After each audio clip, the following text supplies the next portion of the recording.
আল্লাহ পাক তৌফিক দান করুন। ইনশাআল্লাহ আজকের লেকচার যাদের কানে যাবে, আমরা যদি না খেয়েও মরে যাই, আল্লাহ পাক না খেয়ে মারবেন না ইনশাআল্লাহ।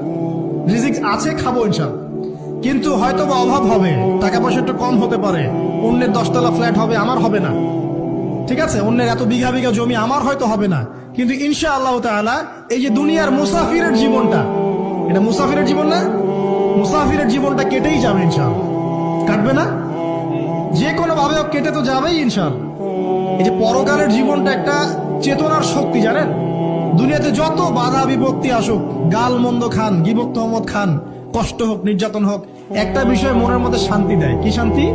যে এই দুনিয়ার জীবনটা তো আর চিরস্থায়ী নয়, এটা তো আর সারা জীবন থাকবে না। ইনশাআল্লাহ এই অবস্থা আস্তে আস্তে পরিবর্তন হয়ে যাবে। ফাইন্না মাআল উসরি ইউসরা, পরকালে ইনশাআল্লাহ পাবো। দুনিয়াতে না পেলে কি হয়েছে, পরকালে পাবো ইনশাআল্লাহ।